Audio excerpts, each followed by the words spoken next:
So அப்போ காலையில் எழுந்த உடனே அழகாக ஒரு டம்ளர் தண்ணி எடுத்துட்டு ஒரு 4 to 5 செம்பருத்தி இதழை போட்டு கொதிக்க வச்சு அதில் லைட்டாக நாட்டு சக்கரை ஒரு ஏலக்காவை தட்டி போட்டு அது இறக்குனதுக்கு அப்புறமா நம்ம வந்து ஒரு 2 ட்ராப் லெமன் மட்டும் ஸ்க்வீஸ் பண்ணிக்கலாம். இது காலையில் நம்ம குடிக்கும் போது நம்மளுடைய ஜீரண சக்தி அதிகமாகுது, நம்மளுடைய பிபி வந்து கண்ட்ரோல் ஆகுது. பிபி கண்ட்ரோல் ஆச்சுனாலே நமக்கு ஹார்ட் ப்ராப்ளம் வராமல் நமக்கு மெயின்டைன் ஆகும். அது மட்டும் இல்லை, சுகர் கொலஸ்ட்ராலையும் மெயின்டைன் பண்ணுறதுக்கு இது ரொம்பவே ஹெல்ப்ஃபுல்லாக இருக்கும்.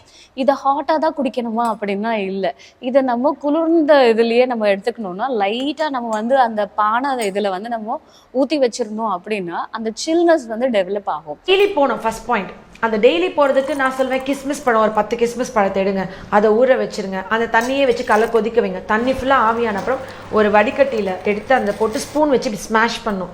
10 பழத்துக்கு ஒரு 30 ml அளவுக்கு வரும். அதை குடிக்க வைங்க, டெய்லி மோஷன் போகும். டெய்லி போகணும். First point.